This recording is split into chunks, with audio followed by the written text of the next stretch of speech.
Assalamualaikum warahmatullahi wabarakatuh. Apa kabar semuanya?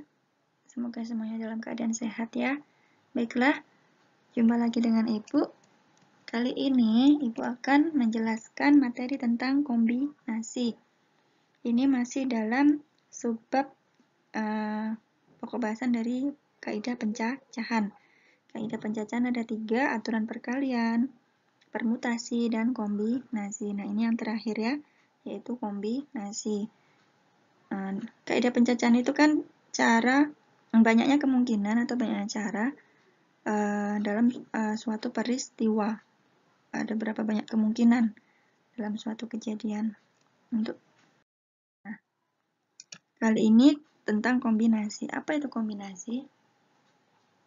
Jadi ada kalanya suatu susunan itu tidak melihat pada urutannya. Jadi susunan unsur-unsur yang urutannya tidak diperhatikan, itu disebut kombinasi. Jadi susunannya itu tidak diperhatikan. Yang penting kita menyusun atau mengambil gitu, memilih.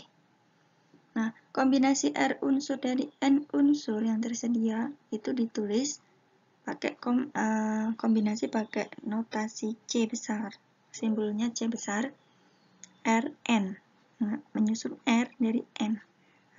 Bisa ditulis vertikal atas bawah atau horizontal.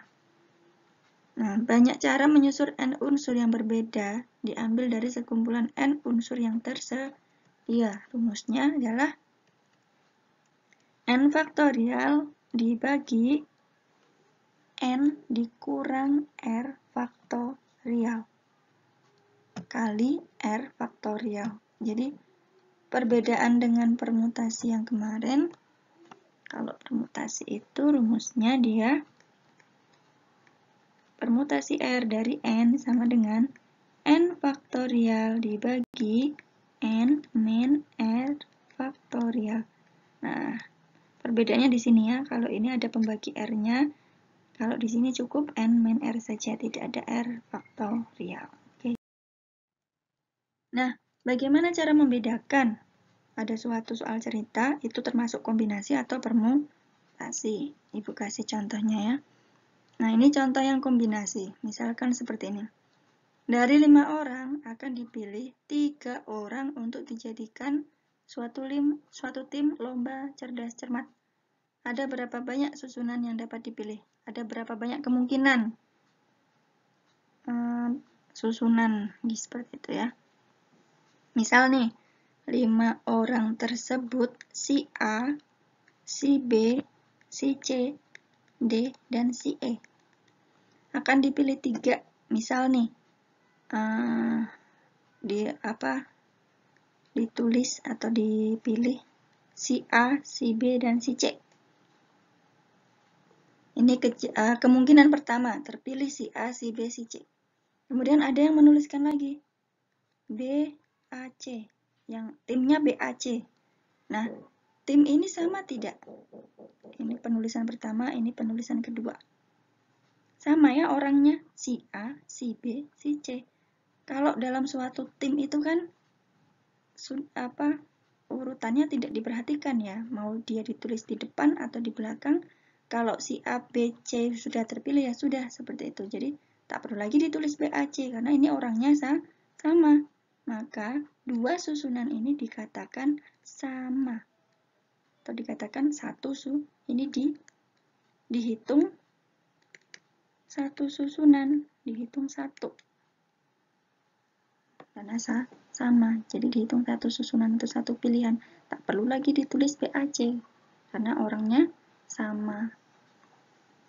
Nah, kemungkinan yang lainnya itu bisa mungkin C, D, E seperti itu.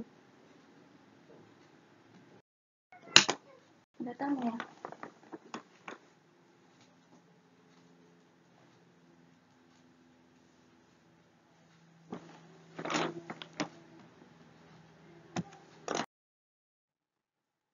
Nah, kemudian kalau yang termasuk permutasi, itu contohnya seperti ini.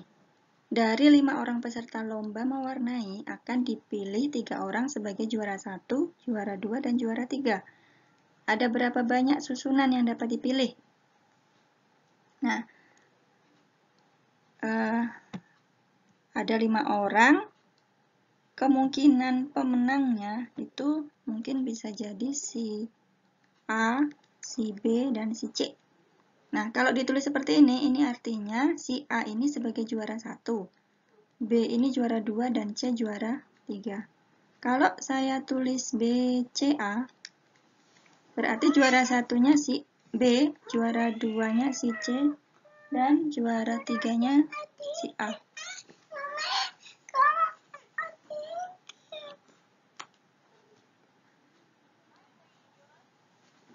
Nah, seperti ini.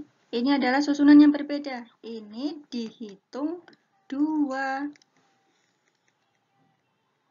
Beda letak, nah, beda arti, maka ini beda susunan.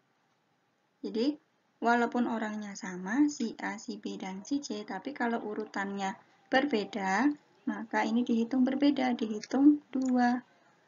Inilah yang disebut dengan permutasi. Jadi kalau permutasi itu urutannya diperhatikan, tapi kalau kombinasi urutannya tidak diperhatikan. Orangnya sama, penulisannya berbeda, itu dihitung 1 kalau kombinasi. Tapi kalau permutasi urutannya berbeda dihitung 2. Itu ya perbedaannya. Nah, sekarang kita bahas contoh-contoh yang termasuk contoh kombinasi. Contoh pertama, dari 9 orang yang mengikuti ekstrakurikuler bola basket akan dipilih 5 orang pemain untuk dijadikan satu tim dalam suatu pertandingan persahabatan. Ada berapa banyak susunan yang dapat dipilih? Nah, misal nih ya penyelesaiannya. 9 orang tersebut adalah si A, si B, si C, si D, si E, si F, G, H, dan I, J. Misal ditulis timnya itu adalah kemungkinannya ditulis A, B, C, D, E. Kalau ditulis A, B, C, E, D sama tidak dua susunan ini? Sama ya orangnya ya. Jadi kedua susunan di atas itu adalah sama. Karena kelima orang yang berada dalam kedua susunan tersebut adalah sama. Jadi ini dihitung 1. Nah, urutan susunan yang tidak diperhatikan seperti ini, inilah yang disebut dengan kombinasi. Jadi tinggal ngambil 5 orang seperti itu. Susunannya tidak diperhatikan. Nah, inilah contoh kombinasi. Jadi mengambil 5 orang, ya udah ngambil 5 orang. Kalau 5 orang itu sudah terpilih, kemungkinan yang lain ya orang yang berbeda, seperti itu. Susunan yang lain mungkin misal ini susunan yang lain bisa jadi si A, B, C, D, F. Nah, ini boleh, ini beda. Kalau ini dengan ini kan sama ya. Ini sama. Tapi kalau ini beda nih. Ada si F. Kalau di sini kan ada si E. Nah, ini jadi baru susunan yang berbeda. Seperti itu. Jadi isinya harus ada yang berbeda. Baru dia dikatakan beda susunan. Maka inilah yang disebut dengan kombinasi. Nah, cara gimana? Jadi menyusun 5 dari 9 rumusnya. Nah, ini kombinasi 5 dari 9. Ada berapa banyak susunan seperti itu kan? 9 faktorial per 9 dikurang 5 kali 5 faktorial. 9 dikurang 5, 4. Ini 5 faktorial. Nah, 9-nya ini kalian jabarkan sampai 5 faktorial. Kenapa? Karena di bawah ini ada 5 faktorial. Biar nanti kita bagi. Yang 4 faktorial, kalian jabarkan. Nah, seperti ini caranya. Ini 5 faktorial dibagi 5 faktorial. Ini 8, kita bagi 4. Sisa 2. 2 dibagi 2 habis, 9 dibagi 3, 3. Nah, sisanya adalah 3 kali 7 kali 6. 21 kali 6. 126 pilihan. Nah, ternyata ada sebanyak 126 pilihan yang berbeda. Contoh kedua. Dalam suatu ujian, seorang siswa diwajibkan mengerjakan 6 soal dari 10 soal yang tersedia dengan ketentuan soal nomor 1, 2, dan 3 wajib dikerjakan. Tentukan banyaknya pilihan soal yang dapat dipilih seorang siswa. Nah, misal nih, ada suatu ujian ya atau ulangan. Ada soal nomor 1, soal nomor 2, 3, 4, 5, 6, 7, 8, 9, 10. Peraturannya, seorang siswa itu wajib mengerjakan 6. Tapi, soal nomor 1, 2, dan 3 itu wajib dikerjakan. Jadi ini harus wajib dikerjakan. Nah, ada berapa banyak pilihan soal? Ada berapa banyak kemungkinan seorang siswa itu mengerjakan soalnya? Misal si Ade ini kemungkinannya dia memilih soal itu apa saja? Misal nih, nomor 1, 2, dan 3 kan wajib, berarti tak boleh tidak dipilih ya, harus dipilih. Dan berarti ini sudah tidak bisa diotak-atik lagi. Nah, yang lain itu mungkin dia mengerjakan 4, mengerjakan nomor 5, dan 6. Kan harus 6 soal ya yang dikerjakan. Nah, ini kemungkinan pertama. Kemungkinan yang kedua, 1, 2, 3 wajib. Yang lainnya mungkin dia pilih 5, 6, dan 7. Nah, ini kemungkinan yang kedua. Kemungkinan yang ketiga, 1, 2, 3. Yang lain mungkin 5, 6, dengan 8. Nah, ini berbeda ya. Nah, kan masih banyak kemungkinan yang lain nih. Seorang siswa memilihnya. Nah, ada berapa banyak semuanya? Tak mungkin kita menuliskan satu per satu. Maka caranya adalah dengan rumus kombinasi. Kombinasinya dari berapa? Dari berapa? Ayo. Dia kan berarti mau memilih sisanya ini nih. Ini ada berapa semuanya? Ada tuh 7. 7 ini mau dipilih berapa lagi? Milihnya 3 lagi. Kenapa? Karena 3 soal ini sudah wajib dikerjakan, tinggal memilih 3 soal lagi. Berarti memilih 3 dari 7 yang tersisa ini. Paham ya? Kombinasinya 3 dari 7. Karena 3 soal sudah wajib dikerjakan. Jadi pilihannya tinggal ada 7. Kombinasi 3 dari 7. Rumusnya 7 faktorial. 7 dikurang 3 kali 3 faktorial.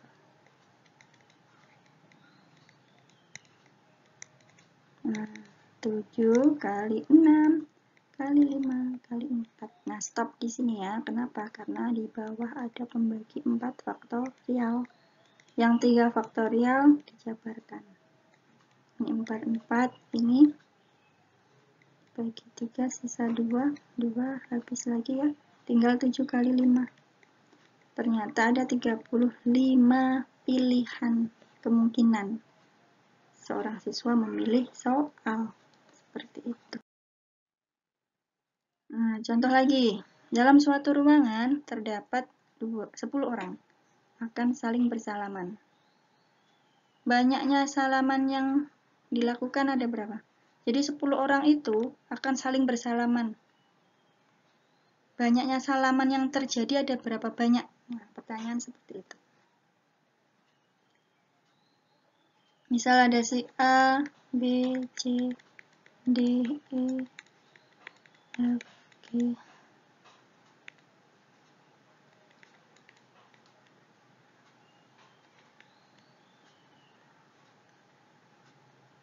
Nah, 10 orang ini akan saling bersalaman. Berarti kan kejadiannya si A bersalaman dengan B. Ya kan? Terus si A bersalaman dengan C. A bersalaman dengan D. Seperti itu ya. A dengan E. Dan seterusnya. Nah, ada berapa banyak nih? Ini baru 4. 1, 2, 3, 4. Ini baru 4 salaman yang terjadi. Kan masih banyak nih. Nah, kira-kira tidak mungkin kita menyusunnya satu persatu ya. Maka pakai rumus kombinasi. Berarti kan kita mau menyusun dua-dua nih. Nah, kenapa ini disebut kombinasi? Iya, karena kalau AB itu sudah bersalaman, kita tidak perlu menuliskan lagi BA. Karena ini dengan ini adalah sama. Maka ini dihitung satu, bukan dua susunan. Nah, inilah yang disebut dengan kombinasi.